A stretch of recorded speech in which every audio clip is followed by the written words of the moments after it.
L'amendement qu'on va pas.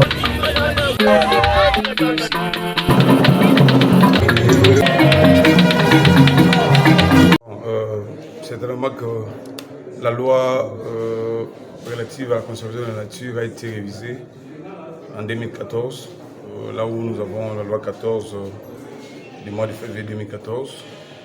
Mais certainement, il y a eu il y a eu aussi, parce que c'est référent de certaines thématiques émergentes. Il y a, et puis les dynamismes que nous avons dans le monde où nous vivons. Il y a eu certains points qu'on devait certainement amender pour que la gestion de l'environnement soit complète. C'est comme ça, il y a le point de conflit homme-faune, le conflit entre l'homme et les animaux protégés. C'est un conflit qui n'était pas dans la loi 14, que nous devrions mettre aujourd'hui pour modifier et compléter cette loi. Il y a eu aussi certains points comme le point du consentement libre avant la création d'un parc ou d'une aire protégée. Ce n'était pas pris en compte. Aujourd'hui, nous l'avons mis. Donc il y a au moins 5-6 points que nous avons ajoutés. Il y a par exemple la pêche guidée dans les aires protégées où en termes de l'alimentation de la population environnante, on ne peut pas empêcher les gens d'aller pêcher, mais il y a une autorisation préalable. Tout ça là, c'était pas, même dans les codes forestiers, il n'y en avait pas, dans la loi 14, il n'y en avait pas. Et aujourd'hui, nous avons pensé que nous puissions donner d'autres innovations, donc ajouter des éléments pour que la loi soit complète et soit adaptée aux conditions de la mondialisation que nous avons.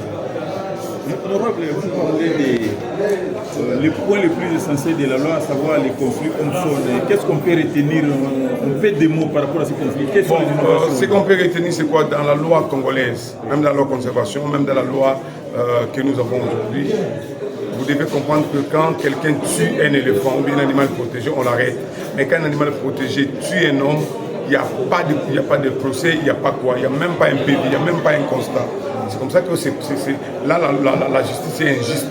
Nous avons pensé que la justice puisse être équilibrée, puisse certainement aussi tenir compte de la vie humaine. La vie humaine est sacrée et la vie humaine doit être protégée, doit avoir la valeur. Mais nous avons compris que depuis un temps, c'est les animaux qui ont la valeur, c'est les plantes qui ont la valeur, mais l'homme en soi n'a pas la valeur. Et on devait certainement donner la valeur de l'homme dans la justice et dans cette loi qui gère le conflit, qui gère la conservation de la nature.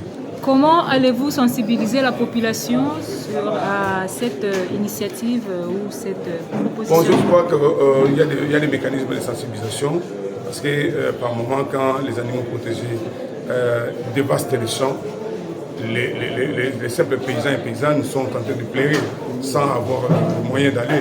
Mais on a prévu aussi des mécanismes de plainte pour que même s'il y a un paysan qui n'a rien, il peut donner sa plainte et puis la plainte remonte pour que l'animal qui a biaisé son champ puisse, que l'État puisse faire une réparation pour payer. Et donc la sensibilisation sera là jusqu'au niveau local.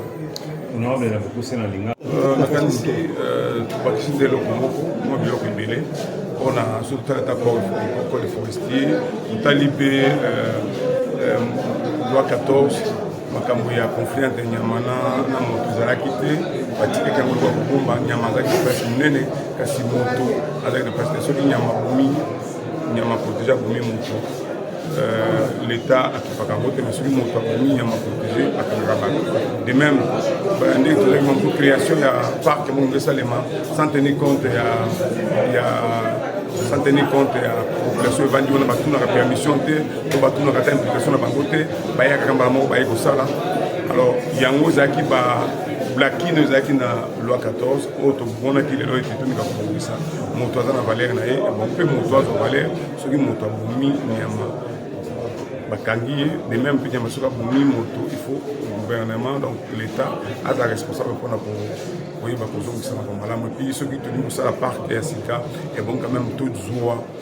Moins de ça n'a pas souci de la population, ils ont quand et puis les autres gens d'ici comme sous ils allaient en dehors bah projet de zone yango ba place sous ba koko na biso to ba pepe to ba batelaka et bongi na yango pe ils ont valeur to ba non place wana ils place ba to ya ba ya pona osabariti na bango et bongi pe les populations l'État paye ba yango pe ça yango pe valeur et yango pe za ko pe ça sous moi sommation sous nande to kanisa ke to comme na superficie il y a 30% il y a conservation yango pe kozwa to me kapé ko tala yango ba zone na nyoso aux aller en dehors ba protéger et ko bonga pe yango za la comptabiliser donc la bisiko za ko batela ma pe l'État paye pas pour reconnaître.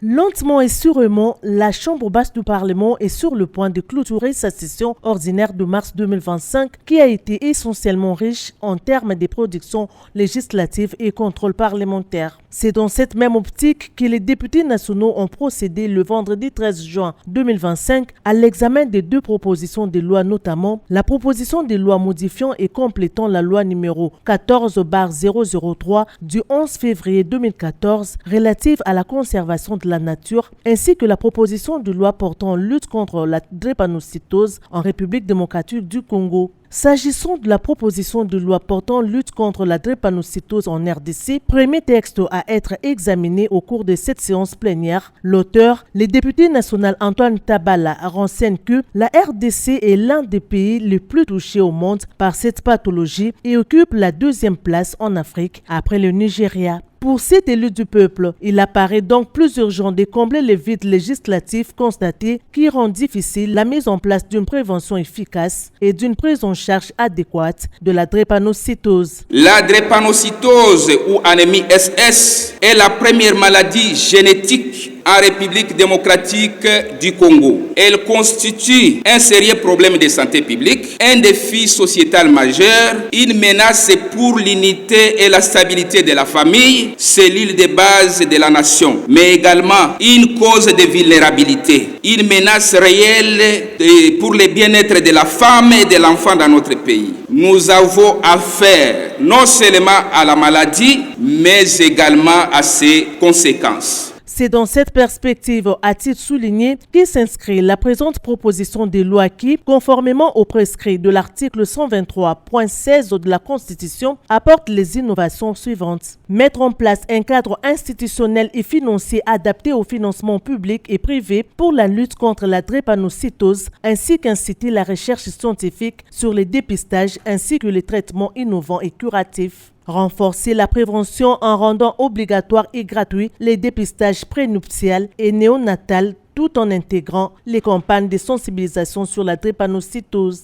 Organiser la prise en charge efficace en garantissant l'accès aux soins de santé pour les drépanocytaires à travers la mise en place des centres spécialisés et des protocoles de soins adaptés. L'utilité d'avoir une loi, c'était en rapport avec le nombre de drépanocytaires dans notre pays après le Nigeria. C'est comme ça que nous avons choisi l'article 123.16 et mon collègue également l'a choisi. Mais il y a un danger dans cet article. Cet article parle de la vulnérabilité. Mais nulle part la Constitution dit que les drépanocytaires sont considérés comme dans la catégorie des vulnérables. Alors à l'Assemblée nationale, lorsqu'on légifère, la Constitution c'est notre Bible. Ce que la Constitution n'a pas dit, on ne peut pas le dire. Il faut trouver un instrument juridique qui reconnaît que les drépanocytaires font partie de la catégorie des vulnérables. Cette loi est la réponse ou même l'exaucement des prières des milliers de Congolais. Dans plusieurs coins reculés de notre pays, l'accès au sang était luxe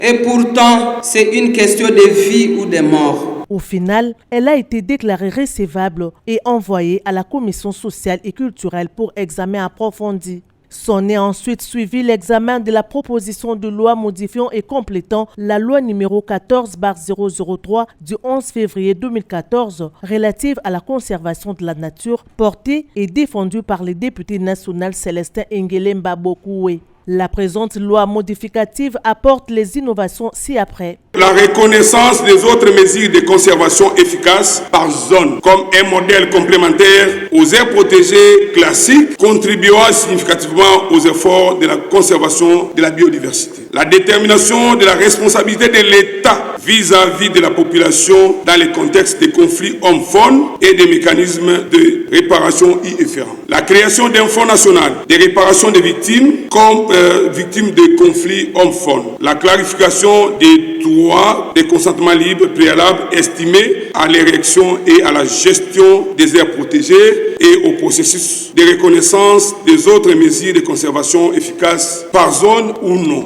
Après les interventions des députés nationaux, la proposition de loi modifiant et complétant la loi numéro 14/003 du 11 février 2014 relative à la conservation de la nature a été déclarée recevable et envoyée à la Commission environnement pour examen approfondi. Tout en saluant les initiatives louables de ces deux élus nationaux, le président de l'Assemblée nationale, Vital Kamerhe, a profité de la tribune de la Chambre basse du Parlement pour souhaiter un heureux anniversaire au chef de l'État, Félix Antoine Tshisekedi Tshilombo, qui fête ses 62 ans d'âge. Je voudrais profiter de cette occasion pour souhaiter joyeux anniversaire au garant de la nation, président de la République, Félix Antoine Tshisekedi Tshilombo. La plénière s'est clôturée par la validation après l'examen du rapport de la commission PAG du pouvoir de la suppléante du député Malanji Nswana Sheken, frappé d'incompatibilité.